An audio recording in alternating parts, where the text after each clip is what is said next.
अस्सलाम वालेकुम and welcome to the sitting committee. मैं हसन इफ्तिखार, मेरे साथ मौजूद हैं वालेकुम अस्सलाम अली वारसी साहब और वकास अभी राना साहब। राना साहब बड़े मुस्कुरा रहे हैं यार, आप क्या गम है जिसको छुपा रहे हैं? गम तो आपको राना साहब होना कोई नहीं, अब तो आप सेलेब स्टेटस आपका ऐसे ऊपर जा रहा है, सेलिब्रिटी सर आपने स्लैब बनाया है, आपकी मेहरबानी है, वरना हम साहब हम किस काबिल हैं? ये तो आपके चुक दिए काम कारनामे हैं। नहीं चुका राना साहब ने, काम चुका राना साहब ने है, सही बात बंदा है, पुलिस ने इसमें कोई चुका शक है, काम राना साहब ने चुका है। हमने तो सिर्फ सबसे प्रोग्राम ज्यादा में क्रेडिट तो रजा डार को जाता है फिर। हाँ तो उससे काम चुका।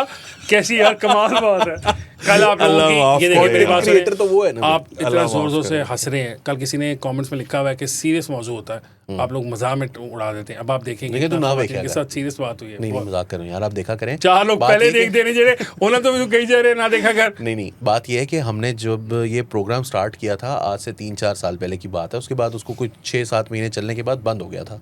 तो उसको चलाने का मकसद ही ये था कि हम मज़ाहिया प्रोग्राम करते थे और हम उसके अंदर थोड़ा बहुत पॉलिटिकल इश्यूज़ के ऊपर जो है वो हम कमेंट करते हुए सीरियस बात भी कर लेते थे। Basically it was a comedy show. We don't like यार Ali, don't say that was not the case, but हमने डिसाइड ये किया था, इसकी जो ये तो चलता भी पॉलिटिकल चैनल पे नहीं था। ब्रीफ बनाया था वो ये था कि we wanted to discuss the funny side of the politics और the entertainment side of the politics, हम वो डिस्कस करना। और ये कल तो हमने रजा डार की ऐसी तैसी करते नहीं थी, वो तो मामला रेप का था। इस वजह से वी वर वेरी केयरफुल कि भाई इस किस्म की बात कोई ना हो, वरना ये कोई काम करता हुआ ये इससे ना हो पाता। मिसाल जो 164 के बयान है ना दोनों ख्वातीन के, अगर वो मतलब आप जाहिर बात आपकी एक्सेस नहीं होगा, आपने नहीं पढ़ा होगा वो, उसकी मैं एक इंटरेस्टिंग बात बताऊँ आपको। एक रात पहले मुझे एक सीनियर ऑफिशियल ने बताया कि ये गिरफ्तार कैसे हुई हैं और गिरफ्तार कैसे हुआ है और वो कैसे रिकवर हुई। उसने मुझे बताया कि वो लेकर निकला गाड़ी, वो दुकान में चली गई, वहाँ से इसको किया, ये बरकी भाग गया, हमने ट्रैक किया, बरकी से जाके गिरफ्तार किया। ठीक है, अब मैंने ये ट्वीट नहीं की, मैं कहा यार दिस इज़ वेरी एक्सक्लूसिव, तो मैं वीलॉग में ये बोलूँगा। मैं वीलॉग करने बैठा तो वहाँ से ARY पे चल रहा ये वो जो बात है ना, ये पूरी चल रही। मैं कहा ये कैसे इनको पता चला है? वो 164 जो बयान था वो लीक हो गया कोर्ट से, उसमें वो लड़कियों ने लिखा हुआ था allegedly कोर्ट से। हाँ allegedly कोर्ट। तो वो वहाँ पे लिखा, फिर मैंने वो मंगवाया। आपको पता है कि वो बड़े सेंसिटिव हैं, उन्होंने रात को ड्यूटी अपनी करने के ऊपर SHO मुअत्तल करा दिया है। ड्यूटी मजिस्ट्रेट पर, हाँ वो ड्यूटी कराने गया था ना। ड्यूटी मजिस्ट्रेट हाँ, नहीं, उसका काम ये था कि ड्यूटी मजिस्ट्रेट का मतलब था कि वो अच्छा खैर। लेकिन वो हम 164 बयान में बहुत कुछ ऐसा है जिसपे कि हम बहुत शुगल कर सकते थे, बट ऑफ कोर्स सेंसिटिविटीज को जानते हैं, हमने ऐसी बात। लेकिन इसमें कुछ वाकया जो है ना, पूरा अगर आप वो उसको पढ़ें तो आपको लगता है कि ये कोई ना कॉमेडी फिल्म है, जैसे वो नॉट फॉर द विमेन, नौ मालूम अफराद उन खवातीन के लिए नहीं उसके ऊपर बन सकती है। वो रेप का अगर जो एक हाइनेस क्राइम है उसको अगर आप माइनस करें, आप लोग ये भी एक अगवा होते हैं और अगवा करके जो है वो वहाँ से भाग, लोग अली ये भी कह रहे हैं आपको कि आप मज़ाक में बात को उड़ा रहे हैं और आप चाह रहे हैं कि सिवियरिटी ऑफ क्राइम को आप कम कर दें। ये फजूल बात है। हमने अगर कल का पूरा प्रोग्राम उठाकर देख सकते हैं लोग, हमने बिल्कुल मज़ाक में उड़ाने की उसको कोशिश नहीं की। We were very serious about this. उसके बाद हमने दूसरे, यानी आप ये कह रहे हैं कि आप लाहौरी सहाफ़ी ग्रुप नहीं है जो पंजाब हुकूमत के दिफा के लिए आया था? I don't give a damn about such allegations. I never will. Okay, अब हम प्रोग्राम स्टार्ट कर लें अपना आज का। क्योंकि पंजाब हुकूमत जो और PTI दोनों मेरे घर में जो आटे का तोड़ा डलवाते हैं वो कल से ना डलवाया करें, तो मुझे कोई फर्क उसके घर में डलवाते नहीं है, ऐਵੇਂ सोच लें आप। हाँ मतलब वो जो मुझे क्लैरिफिकेशन दे दें, क्या पता है मुझे मिल रही है ना, गुडी बैग कह रहे गुडी बैग मिलते हैं। हम पता नहीं कौन से निकम्मे साफ़ी हैं, हमें नहीं मिलते, लेकिन मैं देखता हूँ बहुत सारे साफ़ी होते हैं वो गुडी बैग, नुसरत जावेद साहब को अक्सर ना बोलता पाकिस्तान में लिफाफा कहते थे, यूथिया कहते थे, तो वो आगे से रिप्लाई करते थे कि मुझे नहीं मिला। हाँ वसूल नहीं हुआ, करवा दें वो। बल्कि मुझे उनके ऊपर इल्ज़ाम था ना वो बैरिया वाले प्लाट का भी, कि बैरिया उसने दिया हुआ है, मलिक रियाज़ को प्लाट दिया, तो वो कहते थे यार मुझे मिला तो कोई नहीं है, प्लीज़ दिलवा दें, आधा आप रख लीजिएगा। उनकी बात ठीक थी, मतलब मेरा जो वो है ना, वो हमें जो पैसे मिलते हैं ऑफर पर, अगर आप हमें दिलवा दें जो आपके ख्याल में हमें मिलते हैं तो आधे आप ले लें। मैं 20% तो आदमी बड़ा चीप किस्म। आप कह रहे हैं कि 20 आपको दे दे, 80 दिलवाने वाला खुद ले ले। बात है ना, मैं तो आदमी बड़ा चीप किस्म का हूँ। चलिए अपने बारे में कह रहा है भाई, हम तो बड़े नहीं कह रहे। राना साहब आप इनको पूरा 50% देते हैं, ये कम चीप है। Sir I have given up. मुझे आपकी ये गुफ्तगू जो है ना वो, you've given up on us, you've given up on our viewers, given up on the country. Any chance of getting any lifafa? There is no way anybody is thinking मुझे out तो लगता है there. लिफाफा मिलता ही नहीं है, झूठ है। झूठ है ये बातें अफसाने बातें गल्ला बन गई हैं। सानू तो किसी ने नहीं लिफ्ट, हमें नहीं लिफाफे मिलते हैं ना हमें लिफ्ट होती है, बट allegedly आज की खबर है और सोशल मीडिया पर गर्दिश कर रही है, मशरिक अखबार की खबर है शायद, उसके मुताबिक खैबर पख्तूनख्वा असेंबली ने अपने आप को फुल लिफाफे दे लिए हैं। उन्होंने कहा जी बस, उसमें अपेरेंटली बाकी सारी बातें तो ठीक है, उन्होंने कहा कि हमें ऑफिशियल पासपोर्ट्स मिलेंगे MPS को और हमारी बेगमात को, और लाइफ टाइम होंगे वो। अभी आपको पता है कि खैबर पख्तूनख्वा की तरफ से ही टाइम वाला अच्छा है जी, वो अभी आपको पता है कौमी असम्बली में रोना पिटना भी डला रहा है कि खैबर पख्तूनख्वा के ही एक कौमी असम्बली के एमएनए हैं, उन्होंने अपने बेटे को जलवाया इस तरह का किस तरीके से, और वो बाहर जाके उन्होंने असाइलम मांग लिया और सारा तमाशा किया इटली में जाके। तो अब खैर उनका दिल तसल्ली उससे नहीं भरी, वो लंबी लिस्ट है, राना साहब बताएंगे सर। वो लिस्ट में ये है कि 8 असला लाइसेंस हैं, 4 फ्री होंगे, 4 पेड होंगे, तमाम टूल टैक्सों से इस्तशना, ताहयात सरकारी पासपोर्ट, जस्टिस ऑफ पीस के इख्तियारात, खसूसी सिक्योरिटी, ये कैटेगरी बी की सिक्योरिटी है और अगर ज़रूरत पड़ी तो ए की भी मिल सकती है। सरकारी रेस्ट हाउसेज में मुफ्त क्याम, गरीब है ना, पैसा नहीं है उनके पास, 5-6 हज़ार रुपया 10 हज़ार रुपया देना पर नाइट, टू मच।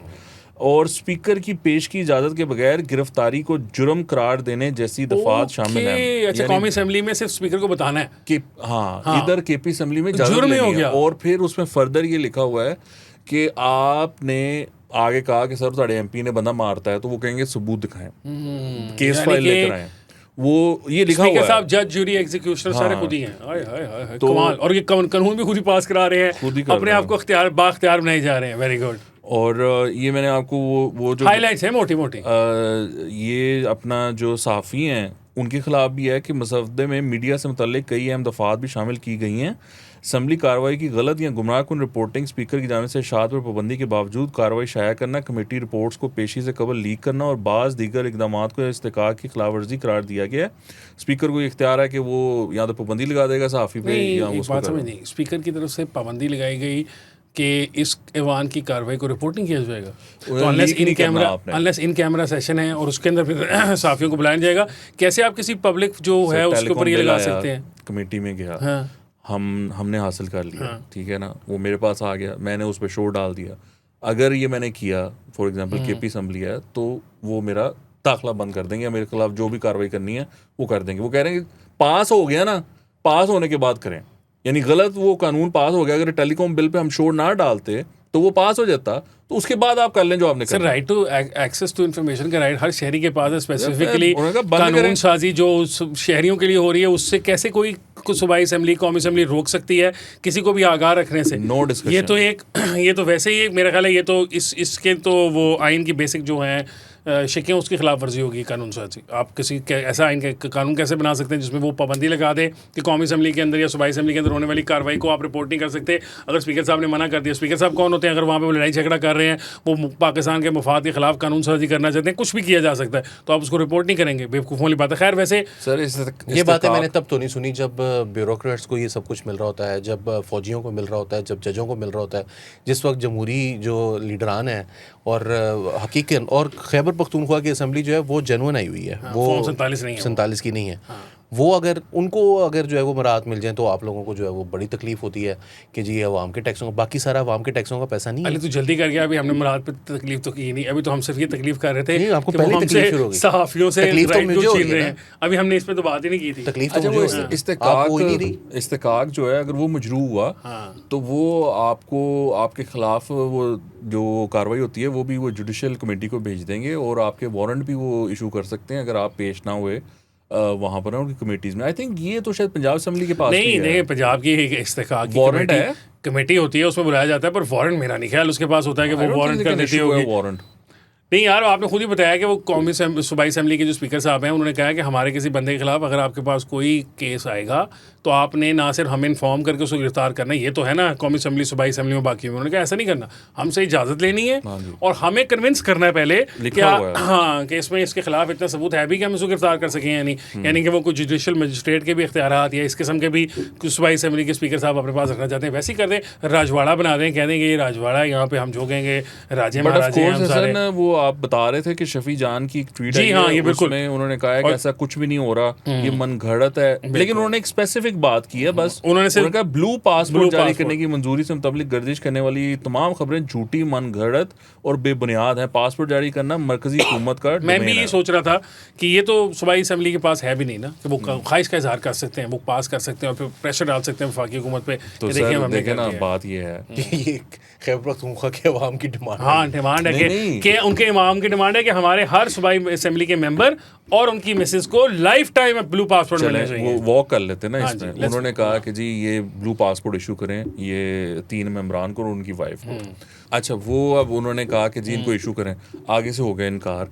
इस्तेकाक कमेटी बैठ जाएगी, इस्तेकाक मजरू है, वो वारंट इशू करेंगे उस ऑफिसर का, उसको गिरफ्तार करके लाया जाएगा, उसको कहा जाएगा क्यों नहीं तुमने इशू किया। वो कहेगा भाई आप मैं आपके अंडर ही नहीं आता, मैं तो फेडरल बॉडी की हूँ, मुझे तो वहाँ से हुक्म आएगा। उन्होंने उसके खिलाफ जुडिशल बना देनी है, उसको जुडिशल कर देना है।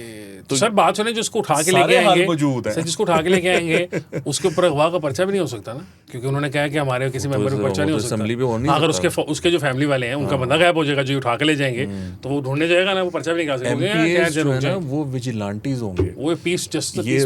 हाँ वो रात को कोट लगाया करेंगे, सुबह कोट लगाएंगे, वो रातों को वो पहन के और वो जाया करेंगे और वहाँ पर फिर जो भी जराइम हो रहे हैं या कुछ हो रहा है वहाँ पे छापे मारा करेंगे, वो पकड़ के बाहर लाया करेंगे। फिर वहाँ पर गांव के लोगों को बिठाकर वहाँ पर वो कोर्ट लगाएंगे, वो कहेंगे कि ये इस तरह तुम्हें 3 साल कैद, तुम्हें 2 साल कैद। और फिर वो अंधेरी रातों में सुनसान राहों पर एक मसीहा निकलता है जिसे लोग शहंशाह कहते हैं। वो मीना खान है ना, क्यों हो गई थी, लेकिन मतलब उस वक्त के बड़े हीरो थे। कल्ट मूवी है, फ्लॉप, कल्ट क्लासिक। हाँ कल्ट क्लासिक। कल्ट्स के लिए अच्छा है ना, वो भी कल्ट्स ही हैं जो क्लासिकिज्म दिखा रहे हैं। हाँ वो शहंशाह, उसने कहा था ना शहंशाह होता है। अच्छा राणा साहब ने कुछ भी हो जाए वो राणा साहब ने पूरी बातें बता दी। अब मुझे ये बड़ी समझ आई कि वो 8 जो लाइसेंस लेने हैं वो एक ही MPA को 8 लाइसेंस गन के चाहिए और 4 के वो पैसे देगा, 4 के वो नहीं देगा। अब ये नहीं क्लैरिफिकेशन कि वो प्रोहिबिटेड है नॉन प्रोहिबिटेड है। प्रोहिबिटेड तो चले शायद सूबाई असेंबली, नॉन प्रोहिबिटेड तो सूबाई असेंबलियाँ दे सकती होंगी या सूबाई लेवल पर दिया जा सकता है। सूबाई जो वज़ीर उनका होता है दाखिला, बेसिकली होम मिनिस्टर जिसे कहते हैं, वो दे सकता होगा। लेकिन ये जो नॉन प्रोहिबिटेड बोर होते हैं, प्रोहिबिटेड बोर होते हैं, क्लाशनकॉफ से या वो हैं, वो तो नहीं दे दिए जा सकते ना इनको और इनकी डिमांड के ऊपर। फिर उन्होंने उसके अलावा कहा कि हो यार कितने कमीने हैं यार। राणा साहब ने ठीक है कि 5-5 हज़ार 7 और ये इमरान खान साहब की दौरे हुकूमत की एक बहुत बड़ी कामयाबी थी जिसको वो सेल करते होते थे कि हमने सरकारी जो रेस्ट हाउस हैं उनको पब्लिक कर दिया है और उसको उसमें किराए होंगे और जो खांचे लगे हुए थे सबके हमने ख़त्म कर दिए हैं और ये हो गया और वो हो गया।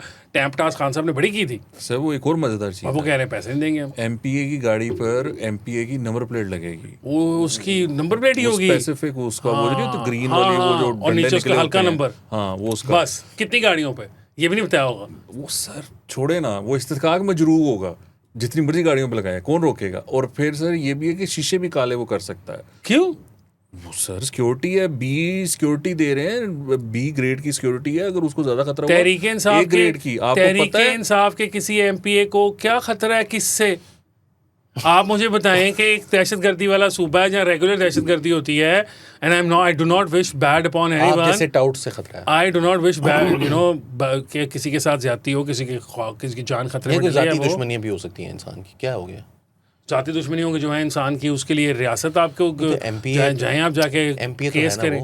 क्या मतलब ये अली यार, मतलब आप देख लो ना ये। अब एवी तुम अब सिर्फ कल का प्रोग्राम, चूँकि कल तुमने पंजाब हुकूमत की राणा साहब ने तारीफ़ें कर दी हैं, तो अब तुम बराबर करने के लिए कि और सिर्फ उसको बैलेंस आउट करने के लिए आज लगे हुए हो खैबर पख्तूनख्वा की तारीफ़ें पे तारीफ़ें करने के लिए। मैं तो कोई तारीफ़ नहीं की कर रहे हो, हम बता रहे हैं गलतियाँ तो गलत बात कर रहे हैं आप। अवामी नुमाइंदों के खिलाफ जो है वो प्रोपेगेंडा मैं तो नहीं बर्दाश्त करूँगा यार। ये कौन से अवामी नुमाइंदे हैं मतलब जिनको ये चीज़ें चाहिए सारी यार? मतलब ये भूखे आए हैं घर से, इनमें से कौन ऐसे हैं जो भूखे आए हैं? जो भूखे थे ना, अब तीसरा दौरे हुकूमत है PTI का, वो भी रचे गए हैं। साहब ने प्रेस कॉन्फ्रेंस में जो उन्होंने बात की है आवाम से, उसके अंदर उन्होंने कहा है कि भाई वो जो था ना, वो गोश्त की दुकान थी उसकी, अब वो जो है वो जहाज से नहीं उतरता। तो स्वाद का वो खरीद रहा है जिसकी वो बात कर रहे हैं, हाँ वो खरीद रहा है कि वो स्वाद का जो सरीना है वो क्या, वो जो भी सरीना था आई थिंक, नहीं उनकी स्वाद वाली स्वाद का महल जो था, वो भाई सरीना था ना, बाद में सरीना बन गया था। हाँ तो उसने खरीद लिया। वो कह रहे हैं कि उसकी 10-12 साल पर तरक्की ऐसे कहते हैं ना। खान साहब इस तरक्की की बात कर रहे थे कि होनी चाहिए भी आ रहे हैं। हाँ तो वो भी इस तरह की तरक्की करना चाहते हैं, वो भी ये करना चाहेंगे। क्यों हसन? ये अपवर्ड मोबिलिटी का जरिया नहीं होता सियासत दुनिया में?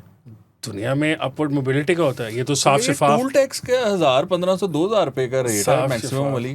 टूल टैक्स तो दे दें यार। नहीं सर, नहीं 2100 रुपया, 2150 रुपया मोटर पे हो गया। वो तो मैं कह रहा हूँ मैक्सिमम 2000, 2100 रुपया ही है ना। उसने उन्होंने आना जाना हो तो उनका तो 25,000 का लग सरकार देना। वो क्या रोज आते जाते हैं सर? वो क्या पेशावर वाले रोज इस्लामाबाद जाते ही होंगे? क्यों? ऐਵੇਂ घूमने फिरने। तो घूमने फिरने का फिर खर्चा हम उठाएं। वही कह तो रहा है कि वो अवाम के नुमाइंदे हैं, पेंडू फॉर्म बनने में 47 शौक ही बड़ा वाले नहीं होता है है इस्लामाबाद देखना। वो बता रहा है कि फॉर्म 47 की हुकूमतें हैं। आधा वैसे भी आधा इस्लामाबाद तो वैसे ही खैबर पख्तूनख्वा के हमारे भाइयों और बहनों ने बात किया। भाई और बहनें कह रहा हूँ, भाई नजर आते हैं, बहनें तो नहीं कभी नजर आई, लेकिन उन्होंने बात होती किया हैं, पता नहीं, आई डोंट नो डेमोग्राफिक वो बड़ा शदीद किस्म का वो है, दबाव है। मेरा नहीं ख्याल कि वो जितने भाई हैं उनके बराबर की बहनें भी आती होंगी पढ़ने के लिए स्कूलों में या जो करने के लिए भी, वो नहीं लेके आते, वो सिर्फ हल्ला बोलने के लिए वो आते हैं। पीछे करक भी हैं वो बस वहीं पे वहाँ उनके लिए कभी नहीं सूबाई असेंबली ने कोई करनी ना, कोई कि उनको भी कोई एजुकेशन उनकी बेहतर कर ली जाए, को कोशिश की जाए। नहीं, कि मेरा ख़वातीन प्रॉब्लम को सिर्फ सेफ्टी हसन, मिले। मैं अब इसको सीरियसली अगर बात करें तो मेरा प्रॉब्लम ये है कि यहाँ पर जो एजुकेशन के हालात हैं, जो अभी एक वो कोई थे इनके, कोई रिप्रेजेंटेटिव थे, एमपीए थे गालबन, उनको अटैक हुआ था और उनको सीधा जो है वो लेकर पिंडी आया गया। 13 साल हो गए हुकूमत को, 2013 से लेकर 2026 तक, और वहाँ पर जो है वो कोई ऐसा हॉस्पिटल नहीं है जिस वक्त आप इमरजेंसी आपको अगर पड़ी है तो आपको सीधा जो है वो लेकर जाना पड़ेगा उसको इस्लामाबाद या रावलपिंडी, पिंडी बेसिकली, जो कि पंजाब का हिस्सा है। सो ये इतने सालों से ये कहते आए हैं हमें कि जो ये बाकी तमाम सियासी जमातें हैं, पीपल्स पार्टी हो, मुस्लिम लीग हो, काफ लीग हो, वगैरह वगैरह, वो सारे के सारे जो हैं वो इक़्तिदार में आ जाते हैं, लेकिन इनके पास इतने सालों में हुकूमत करने के बाद एक ऐसा हॉस्पिटल नहीं बना सके कि इनके अपने फैमिली मेम्बर्स जो हैं वो जाकर बाहर से ही इलाज करवाते हैं। अभी भी पाकिस्तान के अंदर इलाज नहीं करवाते। और हमारा खान जो है वो शौकत खानम जाता है, पेशावर के अंदर शौकत खानम मौजूद है जहाँ तक मेरी इत्तलात के मुताबिक। बहुत साल पहले इमरान खान साहब ने उसकी इनाग्रेशन की थी, तो अब मुझे नहीं पता अगर वो अभी तक उसे कंप्लीट नहीं हो सका तो। और उसके बाद अगर आपको कोई छोटा मोटा जो है वो कोई काम पड़ जाए तो उसके लिए अगर आपको रावलपिंडी आना पड़ रहा है, तो इस वजह से ज़रूर मैं इसके ऊपर कहूँगा कि यार ये किस किस्म की पॉलिटिक्स है, ये किस किस्म की जमहूरी सियासत है जिसके अंदर अवाम जो हैं उनके पास पीने का साफ़ पानी ना हो, उनके पास जो है वो आज भी एजुकेशन के बेसिक राइट्स ना हो, उनके बच्चे जो हैं वो पाकिस्तान पंजाब में आकर उनको नौकरी ढूंढने के लिए भी पाकिस्तान पंजाब आना पड़ता है, लाहौर आना पड़ता है, और आप जो हैं वो अपनी क्या कहते हैं हस्पताल इलाज करवाने के लिए आपको रावलपिंडी आना पड़े, और आप जो हैं वो टोल टैक्स देने के लिए तैयार नहीं हैं। हालांकि आप सड़क यूज़ कर रहे हैं, just like you and me, सड़क यूज़ करने में आपका कोई इस्तेहकाक नहीं है कि सड़क इस्तेमाल करते हुए क्योंकि आप इलेक्ट होकर आ गए आपको तो ज़्यादा देने चाहिए क्योंकि आप लोगों के नुमाइंदे हैं, लेकिन अगर आप नुमाइंदा होते हुए टोल टैक्स देने के लिए तैयार नहीं है तो फिर बाकी लोग जो है वो किस बुनियाद पर टोल टैक्स वहाँ टोल प्लाजा पे क्यों लिखा हुआ है कि तीर वाली गाड़ियों से नहीं लेंगे? जब वो तीर वाली गाड़ियों से नहीं लेंगे तो सूबाई असेंबली के मेंबर से भी नहीं लेंगे ना। अगर यही जो है वो है, इसलिए वो इमरान खान की जमात है। उसमें ये जो हुक्मरानी वाली बात है ना, ये सूबाई असेंबली के मेंबरान को माफ़ नहीं किया जा रहा वो टैक्स, वो उनको जब टैक्स माफ़ किया जाएगा उससे हम अवाम जो उनके वोटर हैं उसकी इज्जत बढ़ रही है। आप इस बात को क्यों नहीं समझ रहे अली? नहीं, लेकिन वो मेरे से मेरी भी तो इज्जत बढ़ाए ना, मेरे से टोल टैक्स खत्म करवाते ना, बजाय इसके कि अपना टोल टैक्स खत्म सारे तो तुम्हारे से खत्म करा दे, खुद भी ना दे तो टोल टैक्स कौन देगा? तो फिर खुद भी दे दे, मतलब पूरे पाकिस्तान में 1,150 इसी का रह गया कि वो डबल करने लगे हैं अपनी रेवेन्यू को, कैसे करेंगे? ये 1,150 रुपये ही बच रहा है ना मुल्क को। नहीं, उनके जितने मेंबर हैं उनके एक एक बंदे ने जो उनको वोट दिया होगा कम से कम 50 से 1,000 वोट लेकर, नहीं तो 30,000 वोट लेकर तो आएगा ना एमपी केपी के अंदर। तो 30,000 रुपए में 2,150 रुपए जो वो बचा रहा है, वापसी का भी लगा लें आप, 4,200 रुपये जो वो बचा रहा है, तो फी बंदा जो है वो जो 100 रुपये आया है या 90 रुपये आया है, भाई आप ना हमें बचाएं, हमें किस बात का आप जो है वो एहसान कर रहे हैं हमारे सर पे। लेकिन देखिए अली ने जी जो बातें की है ना, ये आई डोंट थिंक कि ग्राउंड पे इस तरह मामलात हैं, क्योंकि वो जो केपी के अवाम है उनको तो कोई फ़र्क नहीं पड़ रहा, उनके हॉस्पिटल नहीं है, अगर उनके एजुकेशन नहीं है, रोड नहीं है, इंफ्रास्ट्रक्चर फ़र्क पड़ रहा है, उनको पता नहीं चल रहा, उनको ये नहीं पता चल रहा कि उनके पास हॉस्पिटल नहीं है तो वो what are they missing out on. उनको ये नहीं फर्क पड़ रहा कि अगर उनके पास आर यू क्रेजी इस दौर में जब हर बंदे के हाथ में फ़ोन है, सबको पता है एग्जैक्ट वो क्या मिस आउट कर रहे हैं, बट उन्होंने कॉस्ट बेनिफिट एनालिसिस करके देखा है कि they don't need a hospital if they can have Khan, उनका ये है। अब नहीं, लेकिन वो कॉस्ट बेनिफिट एनालिसिस में मुझे समझ नहीं आ रहा ना, वो आप मैं इसलिए कह रहा हूं कि वो they are missing out on that. तुम ये कह रहे हो कि उनके ख्याल से वो जीत रहे हैं, लेकिन कैसे जीत रहे हैं? लेकिन कैसे जीत रहे हैं? खान तो जेल में है ना, मान लो वो जेल में है ना, नहीं वो आराम से, और ये इनके पास हॉस्पिटल स्कूल भी नहीं है। तो दोनों तरफ से नुकसान हो गया। तो मैं यही तो पूछ रहा हूँ, ये कैसा तो इसमें से क्या वो कर सकते हैं? क्या साबित हुआ? इसमें से वो क्या कर सकते हैं? हॉस्पिटल स्कूल वो फौरन नहीं बना के दे सकते, खान को वो जेल से निकाल सकते हैं, नहीं निकाल सकते ना, यही तो मसला है। इससे साबित ये हुआ कि एजुकेशन की कमी है। यार अली प्लीज यार ऐसे नहीं कहते, जिसको आप शऊर कह रहे हैं। नहीं वो नहीं है, एजुकेशन बताया उन्होंने, आउट ऑफ स्कूल चिल्ड्रन और सारे स्टैटिस्टिक्स में खैबर पख्तूनख्वा साथ ये मैं ये देखना चाहूँगा। नहीं मैं ये कह ही नहीं रहा कि वो पीछे है, मुझे पता तुम जो कह रहे हो। टिकटॉक का ज़माना है, आई वुड लाइक टू सी कि वहाँ से ऐसी वीडियोज़ आएँ जो पख्तूनख्वा के हमारे बहन भाई हैं वो इस चीज़ पे उठाएं कि यार ये यहाँ पर हॉस्पिटल नहीं है, यहाँ पर रोड नहीं बन रहा, कूड़े का निज़ाम नहीं ठीक है, मेडिकल फैसिलिटीज़ नहीं है, जो छोटी फैसिलिटीज़ THQ DHQs वगैरह होते हैं, रात को डॉक्टर नहीं अवेलेबल, ये नहीं अवेलेबल, वो नहीं अवेलेबल। यार वो तो मज़े में मुझे लगते हैं, वो तो एंजॉय कर रहे हैं लाइफ को, मेरे ख्याल से उनको कोई प्रॉब्लम नहीं है इस चीज़ में। पिंडी आ जाते हैं ना। इसमें हाँ वो करीब है, वो एक इसमें यह है कि हमारा जो नेशनल मीडिया है उसकी ग्लेयर से ज़रा खैबर पख्तूनख्वा थोड़ा दूर है। दूसरा ये है कि जो ज़्यादा शो डालने वाले टिकटॉक है ना, why don't they do it themselves यार, वो क्यों नहीं आवाज़ उठाते? तहरीक इंसाफ वाले हैं, ये बता रहा हूँ कि वो दूसरी बताने लगा था कि दूसरे को खुद ये वजह है कि दूसरी वजह ये है कि वो खुद तहरीक इंसाफ वाले हैं, तो इस वजह से भी जो है उनकी जो आप नैरेटिव बिल्डिंग वाली बात कर रहे हैं वो नहीं हो पाती। वैसे आपस की कार दी गल कार ची रख लो, हाँ वो ये कहते हैं, वो कहते हैं शो डालने का फ़ायदा नहीं है। और वैसे भी आपको जब सब कुछ अवेलेबल हो ना, असल में बात ये है कि अगर आपको थोड़े से फासले पर अवेलेबल तो है ना, तो फिर क्या ज़रूरत है? फिर आपको ये कहना आसान है कि जी मेरा पानी पी गए हैं, मेरी बिजली खा गए हैं, मेरे स्कूल के पैसे ले गए हैं, मेरे बच्चों का दूध पी गए हैं। ये नैरेटिव बनाना ज़्यादा आसान है, बजाय इसके कि आप स्कूल, यूनिवर्सिटी, हॉस्पिटल्स के बारे में जो है वो प्रॉपर एक जो है ना वो कंसिस्टेंट कैंपेन करें। हाँ हमारे पास क्यों नहीं है कुछ। अली ये जो माइनिंग वाला इशू था ना, अब वो वहाँ पर जी हीरे जवाहरात हैं, कोई 100 से ज़्यादा ना, 125 से कम, 100 से ज़्यादा कंपनीज को लाइसेंस मिला हुआ है माइनिंग का, ठीक है। वो अब वो सारे पख्तूनख्वा के वो लोग हैं जो वो कर रहे हैं, उसमें से 1-2 हैं जो बाहर के लोग हैं, या कोई अब फौज की किसी वो मिला है उसको आगे, अब वो उसको माइनिंग कर रहे हैं और उसकी कोई टैक्सेशन नहीं है, कोई उसकी वो पेपर वर्क नहीं है, कोई पेपर ट्रेल नहीं है, कुछ नहीं पता कौन निकाल रहा है, कहाँ बेच रहा है, कैसे माइनिंग कर को रहा छोड़ दें। अभी थोड़े दिनों पहले जो है वो एक अली इंटरव्यू इसको दिया है, एक सुन लो तो, कि उसका जो रेवेन्यू है वो 2-2.5 अरब होता था, फिर 3 हुआ, 4, 5, 6, 7। It's actually around 100 billion rupees की वो इंडस्ट्री है आराम से, यानी कोई मसला ही कोई नहीं है। 100-125 लाइसेंस जहाँ मिला हुआ है, वो पता नहीं क्या क्या निकाल के ले जाए जा रहे हैं। तो ये जो अवाम है वहाँ की, क्या उनको ये सवाल नहीं उठाना चाहिए कि इतना शोर डाला इन लोगों ने कि फौज आ गई, वो जो 100 बंदा निकाली जा रहा है वो कहाँ लेके जा रहा है, उसका आपको क्या फायदा है? सर ज़्यादातर जो तो ये एक अजीब सर, ये जो एलीट के सामने ये जो सजदा रेज होती है ना अवाम, मुझे ये बहुत बुरा लगता है। अगर आपके पास शऊर है ना, ये जो शऊर है, जो सो कॉल्ड शऊर लगे रहते हैं, अगर शऊर है ना तो इस पे आवाज़ उठाएं कि भैया हमारे सूबे के ये जो मादनियात हैं ये कौन निकाल रहा है और कहाँ लेके जा रहा है। जी अली, वो तो अभी कुछ दिनों की बात है ना, शबर जैदी साहब ने अभी थोड़े दिनों पहले एक पॉडकास्ट किया है फरजाना अली के साथ, और उसके अंदर उन्होंने ये बात की है। उन्होंने कहा कि जमरूद के अंदर तमाम के तमाम जो घी बनाने की फैक्ट्रीज हैं वो बड़ी तादाद में लगी हुई हैं। उन्होंने कहा कि 1 रुपये का टैक्स नहीं लगता उनके ऊपर, कोई GST फ्री है, और वो पूरे पाकिस्तान के अंदर बिजनेस कर रहे हैं। उन्होंने कहा ये किस किस्म के, ये कौन सा क्या कॉन्ट्रीब्यूशन है? उन्होंने कहा कि आप मुझे बता दें कि इकोनॉमी में क्या कंट्रीब्यूशन है उसका। उसने कहा कि आप टैक्स नहीं देते, आप बिजली चोरी करते हैं। उसके बाद उसने कहा कि एजुकेशन के हवाले से उसने सारी बातें करके उसके बाद आपका करें क्या हम? कुछ नहीं है, अवाम है, सही कहता है पाकिस्तान की अवाम है। अच्छा ये नहीं कि और फिर उसने एक और बात लगाई है, प्लस एक और चीज़ है, बाहर से आके लगाते ही सेज कि भाई एक खातून के एक जो KP है वहाँ पर आप मुझे कोई एक बंदा दिखा दें जिसके 8 बच्चों से कम हो। कहता हर बंदे के 8 बच्चे हैं, फिर 1 से ज़्यादा शादियाँ की हुई हैं। और उसने कहा उसकी रीज़न क्या है? उसकी रीज़न सिर्फ ये है कि आपने एक कबायली निज़ाम के अंदर एक औरत को जो है ना वो आपने बांध के रखना है, और उसको जो है वो नहीं, उसको सोसाइटी के अंदर आने नहीं देना, उसको इकोनॉमिक प्रोग्रेस का हिस्सा नहीं बनाना। जब वो इकोनॉमी का हिस्सा नहीं है तो वो घर पे बैठी हुई है, और कोई प्रेग्नेंट औरत, वो कोई एम्प्लॉयड औरत जो है वो 3 से 4 प्रेगनेंसी से ज़्यादा उसने नहीं जो है ना वो अफोर्ड ही नहीं कर सकती, इम्पॉसिबल है।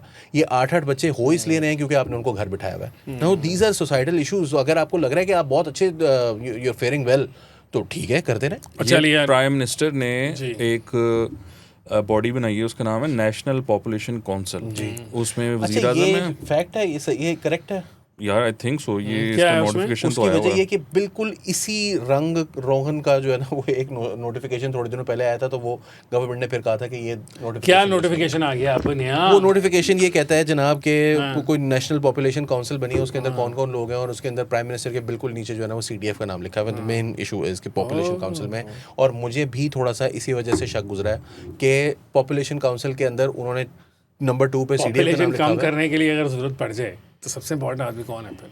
कम पॉपुलेशन करने के लिए। नहीं, उसके लिए सीरियस साहब है, ठीक है, पॉपुलेशन कम करनी है तो मैस जो है, हाँ, मैस पॉपुलेशन कलिंग हो रही क्या है। वो कॉन्ट्रासेप्शन करवाएंगे घर जाके? नहीं, कॉन्ट्रासेप्शन कराएंगे, वो चलते फिरतों को कॉन्ट्रासेप्ट कर देंगे। अच्छा, आप दोनों ने बातें कर ली हैं कहा जी कि डेवलपमेंट नहीं हो रही और ये सारा कुछ नहीं हो रहा। आप लोगों को पता है कि खैबर पख्तूनख्वा में फाइनली जिस तरह हमारे सौखे पेंडे सड़कें हैं और जो हमारे शहरों के अंदर या छोटे छोटे कस्बों में वो लाल पीले रंग की टाइलें लग रही हैं, आप सबने देखी होंगी, पंजाब में लग रही हैं और बड़ी देर से लग रही हैं। फाइनली जो उसको मुखालफत करके अब खैबर पख्तूनख्वा ने वो अपना सिमिलर प्रोग्राम लॉन्च कर दिया। मैं खुश हूँ बहुत ज़्यादा कि किसी की किस्मत तो जागी है। पेशावर के लोग जिनकी जो बेचारे टूटी गलियों में रहते होंगे उनकी गली बन जाएगी।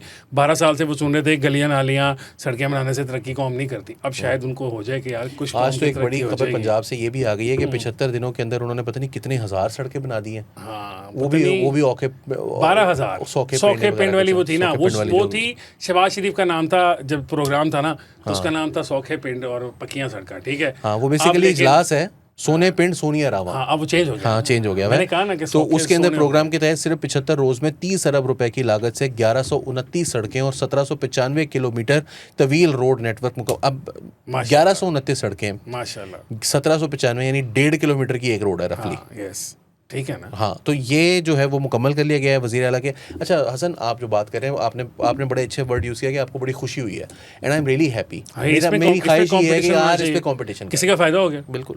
अच्छा जी, अब सारी बातें तो हैं। अब उन्होंने कहा है कि सूबाई असम्बली ने कहा है कि फ़ेक न्यूज़ फैलाएंगे तो हम अपनी सज़ा दे देंगे, लेकिन फ़ेक न्यूज़ जो है ना वो फैलती रहती है यार। अब तो सुना नहीं रुक रही। अब तो वो AI ने जब से वीडियो जनरेशन करने की भी दे दी है सलाहियत, तो वो सच्ची मुझी बंदर के हाथ में उस तरह दे दिया उन्होंने, ठीक है। और माशाल्लाह पाकिस्तानी बंदर बहुत तेज़ हैं, वो उस तरह चलाने का भी शौक़ बहुत ज़्यादा रखते हैं, ठकाठक चलाई जा रहे हैं। अब लेटेस्ट उस तरह ये चलाया कि कोई वीडियो थी जिसमें बताया गया कि कोई हमारे जो साबिक क्रिकेटर हैं, साबिक कप्तान हैं, वर्ल्ड फेमस वसीम अकरम साहब, उनका देहांत हो गया, जो नहीं हुआ भाई, नहीं हुआ।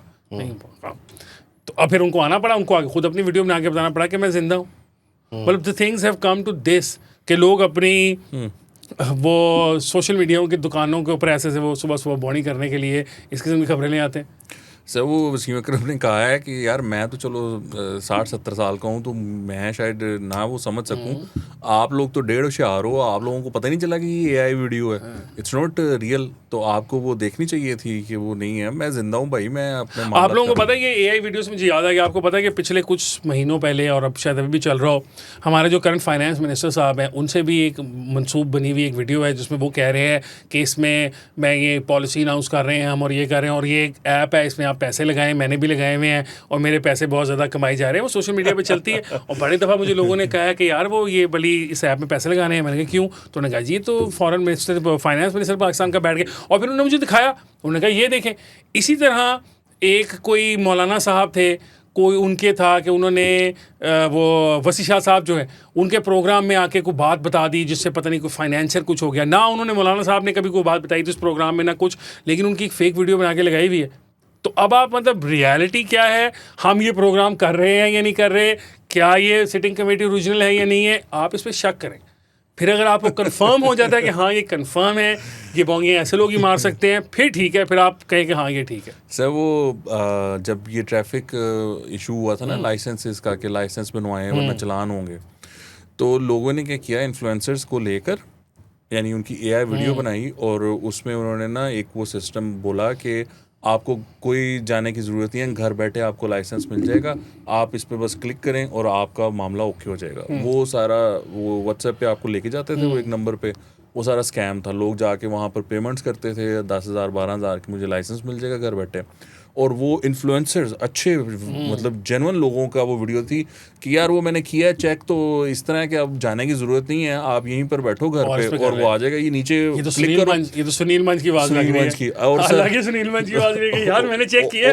और सर वो टिकटॉक पे एड्स चल रही थी। हाँ बिल्कुल ऐसी है। आप समझें कि टिकटॉक जैसा प्लेटफॉर्म अलाउ कर रहा था कि वो ऐसी स्कैम वीडियोस जो हैं, एड्स जो है वो चलाए और वो लोगों तक पहुंचे। सर बात ये मुझे लगता है, वैसे मेरी अपनी पर्सनल फीलिंग है कि ये प्लेटफॉर्म जो है ना ये सही तरीके से अपने प्लेटफॉर्म्स की जो सेफ्टी का मैकेनिज्म है वो नहीं रख पा रहे। उन्होंने खुला छोड़ा हुआ है, कोई जो मर्जी करता फिरता है। सर वो जो है ना नहीं, वो एक रिलीजियस सेंटिमेंट के तौर पे ना मामला चले थे, तो उनको टिकटॉक को बताया गया था कि आपने ये नहीं करना, ये नहीं करना, ये नहीं करना, करना, उन्होंने उसको इम्प्लीमेंट किया था। हमारे यहाँ रेगुलेटर्स भी तो इसी काम पे लगे हुए हैं ना, स्कैम हो रहा है, आवाम बर्बाद हो रही है, उस पर किसी की तवज्जो नहीं है, लेकिन वो मौलवी स्कैम हो जाए फिर हो जाएगा। हाँ, मौलवी की दुकान बंद होने लगी, 22-23 बंदे उन्होंने रखे थे टिकटॉक वालों ने, फिर पाकिस्तान में बैन किया गया था टिकटॉक को, फिर दोबारा से खोली गई थी इस बात के बाद जब उन्होंने वो बंदे रखे थे। लेकिन उसके अंदर सिर्फ एक इशू था, वो ये था कि एक तो ब्लास्फेमस कंटेंट की बात हो रही थी और दूसरी थी वो फोश कंटेंट। हाँ, उस पे बहुत पाबंदी है। फोश कंटेंट अभी भी है, वो है, लेकिन भरा हुआ मतलब टिकटॉक भरा हुआ फोश कंटेंट रोक नहीं रहा वो। पता नहीं, कोई रोक नहीं पाता, क्या करते हैं। 22 बंदे बहरहाल रखे थे उन्होंने, ये बात है। 22 बंदे रोके थे, फाश रखे थे इस काम के लिए कि पाकिस्तान के अंदर ये कंटेंट जो है वो आपने रोकना है। बाद में निकाले गए बेचारे। नहीं, वो होंगे, हो सकता है वो उन्होंने ज़ाहिर है टिकटॉक का चेंज है, अब वो चाइना के पास है नहीं। अब वो क्या हुआ, क्या अब हुमायूं सईद की भी वीडियो लगाओगे ना तो वो आपको रिव्यू में डाल देगा वीडियो को। यानी आपने कहा कि जी हुमायूं सईद के बारे में खबर ली ना, हुमायूं सईद ये फिल्म कर रहे हैं, उसमें उन्होंने कहा कि मेरा बड़ा अच्छा रोल है, तो ये है वो है, वो ना उसको रिव्यू में डाल देगा। वो कहेगा आप ना किसी बंदे पे इल्ज़ाम नहीं लगा सकते। वो कहते हो मैं इल्ज़ाम नहीं लगा रहा, वो न्यूज़ दे रहा हूँ मैं कि वो हुमायूं सईद नहीं, वो दैट्स नॉट अलाउड। ये उसका कॉन्सिक्वेंस ये हुआ। फिर चलें जी, इसका कॉन्सिक्वेंस पता नहीं क्या हुआ क्या नहीं हुआ। कल हमने लंबा प्रोग्राम किया था, बहुत वसीम अकरम साहब जिंदा हैं, उनको कुछ नहीं हुआ। जिंदा है मेरे तो मतलब अगर उनका देहांत हुआ होता तो मैं आपको कंफर्म हल्के फुल्के जवारी हैं बट जिंदा हैं। मैं राना साहब की इस बात से वो नहीं कर रहा, क्योंकि मैं पता लगा था कि वो, मैं ये बताने लगा था कि हमारे वो रिश्तेदार हैं, मैं ये बताने लगा था कि अगर उनका देहांत होगा, क्यों नहीं है, ये नहीं लिखा, अगर वो देहांत उनका होगा लिखा हुआ है कि ताउर रहमान को पाकिस्तान से भगाने वाला ये है, इसने अपने क्रेडिट कार्ड उसको दे के भेजा। जुआ नहीं, उसने कहा कि अगर ये स्टार ना होता तो मैं इसको पाबंदी लगा देता, मुल्क की इज्जत की खातिर। मुझे फेवरेट उनका था वो। हम अपनी फाइंडिंग है ना, हम अपनी फाइंडिंग्स जो दे रहे हैं, वो राना साहब ने एक फाइंडिंग दी, अली ने दूसरी फाइंडिंग दी है। मैं कह रहा हूँ कि प्रोग्राम खत्म बाकी मुझे नहीं समझ आया आज तक कि वो क्वार्टर फाइनल खेलने से एक सुबह जो है वो जख्मी हो गए थे। कैसे हो गए। नहीं, वो कहते हैं इमरान खान ने कहा था 99 में कि वो टॉस जीत के ना, 96 का अलग है, 99 में 6 का कह रहा हूँ। आई नो, मैं आपको 99 का बता रहा हूँ कि फाइनल में जो बैटिंग की है ना पहले, वो इमरान खान ने एक दिन पहले इसको कहा था वसीम अकरम को कि बैटिंग करना। वो टीम कहती है कि जब हम पहुंचे तो हमने पिच देखी तो हम किसी से मशवरे नहीं किया वसीम ने, और जाकर उसने टॉस जीत के बैटिंग कर दी। हाँ, लेकिन इसमें मैंने एक और इंटरव्यू भी सुना है, जैसे एजाज अहमद का इंटरव्यू सुना, उन्होंने कहा कि नहीं, उसमें वसीम का कसूर नहीं था, सारी टीम का ये ख्याल था कि ओपनिंग करनी है। 2 वजूहत थी उसकी। एक ये थी कि एक तो इमरान भाई ने कहा था हम सभी उनकी जो है वो आमना और सदकना, वो अभी तक ऐसे ही चल रहा है, और वो अभी तक मतलब 28 पंचर अवाम ने कहा। दूसरी बात ये है कि इनको ये था कि ना हमारी बॉलिंग जो है वो ज़्यादा तगड़ी है, तो हम उनको कंटेन कर लेंगे। पूरा 99 का वर्ल्ड कप आपने इसी तरह खेला था कि पहले बैटिंग। उसी इंटरव्यू में कहा था कि इमरान भाई को मैंने खुद सुना मैच डे पे, जब वसीम ने कर लिया ये कि मैं वो करूंगा, तो उन्होंने कहा देव लॉस्ट द मैच। हाँ, मैं वो ये एक पहले पिछले दिन कह रहा है कि आप ना बैटिंग करना, आज का सारा टॉस प्रोग्राम वाले दिन कह रहा है कि गए। आज का सारा प्रोग्राम तो खान साहब के लिए तो इजी है ना, तौहीन इमरान खान के ऊपर न्यूटन लेना खान आज का सारा प्रोग्राम तौहीन इमरान खान पे मबनी था आपका। इमरान खान की कोई तौहीन नहीं की आपने इमरान खान, मेरा मसला ये है कि इमरान खान जो है वो जेल में, वालों की तौहीन की। अब आखिर में आके मेरा मसला ये है कि इमरान खान जेल में है, और जिन लोगों ने इमरान खान को रिहा करवाने के लिए इन लोगों को वोट दिया है, वो लोग सारे के सारे अपने घरों में बैठे हुए हैं, अय्याशियां कर रहे हैं, वो जेल में अकेला आदमी सड़ रहा है, और इन लोगों को कोई इस बात का जो है ना वो एहसास नहीं है कि अडयाला में वो जो डेथ पेनल्टी पर बैठा हुआ है, डेथ रो पे है, वो लिटरली वो जिस सेल में उसको बंद किया हुआ है, वहां पर जो है वो मरने वालों को रखा हुआ होता है कि इनको मारना है हमने कल को, उस जगह पर उसको रखा हुआ है। और ये लोग जो है वो अपने, इनको टोल प्लाजों पर जो है वो 2150 रुपये बचाने की जो है वो टेंशन पड़ी हुई है। ये इतने इतने पैसे, इतनी गाड़ियां, काले शीशे, ये इनके सारे ये लल्ले तलल्ले नहीं खत्म हो रहे, और वो आदमी जो है वो जेल में पड़ा रहा है। 70 75 72 साल का आदमी हो गया वो, और वो बुढ़ा आदमी जो है वो बैठा हुआ है जेल के अंदर, गर्मी के अंदर, सर्दी के अंदर, उसको कोई फर्क नहीं पड़ रहा। इनको कोई फर्क नहीं पड़ रहा। सिटिंग कमेटी मडियाला के बाहर से करेंगे। ऑन दैट अली का नोट, अली ने ऐसे करके पेन ड्रॉप मूवमेंट कर दिया। ऐसे अली ने पेन ड्रॉप के नाज़रीन आज के लिए इतना ही है। अगली मंगल को, थर्सडे को बिजी है, मंगल को चले चलेंगे। आपसे मुलाकात होगी, मेरी तो आपसे मुलाकात होगी नेक्स्ट वीक। मैं जा रहा हूँ छुट्टियों पे, ये दोनों आपको मिलेंगे नेक्स्ट वीक। अच्छा जी, ये प्रोग्राम खत्म करने का टाइम हो रहा है। हमने आपकी इन्फॉर्मेशन के लिए एक इंपॉर्टेंट बात भी बतानी थी, वो ये है कि हमने अपने टाइमिंग्स कुछ चेंज कर दी हैं। पहले हम आपकी रात को आकर आपका सर खाया करते थे, ऊंची ऊंची आवाज़ में मैं बोलता था, फिर लोग कहते थे हसन बहुत शोर डालता है, रात को हम नहीं सुन सकते। अब हम आया करेंगे मॉर्निंग टाइम पे, आफ्टरनून बेसिकली होता है, मॉर्निंग समझ लें 11 से 12 बजे के दरमियान का टाइम हुआ करेगा मंडेज़ और ट्यूसडेज़ को। यानी कि पहला मंडे वाला जो प्रोग्राम है वो आप देखा करेंगे ट्यूसडे मॉर्निंग को, और ट्यूसडे वाला प्रोग्राम यानी कि आज जो हमने प्रोग्राम किया है ये अब आप देखा करेंगे वेंसडे मॉर्निंग्स को। उससे एक तो ये है कि आपको भी 10 मिनट मिल जाएगा, आराम से आप शो देख सकते हैं, और हमारे लिए भी थोड़ा सा हो जाएगा कि हम भी शो जो है वो बिल्कुल एक्सट्रीमली लेट किया करेंगे ताकि जितनी भी अपडेट्स आपके लिए ला सकें ले आया करें। आज के लिए इतना ही है, नेक्स्ट वीक के लिए अल्लाह हाफ़िज़।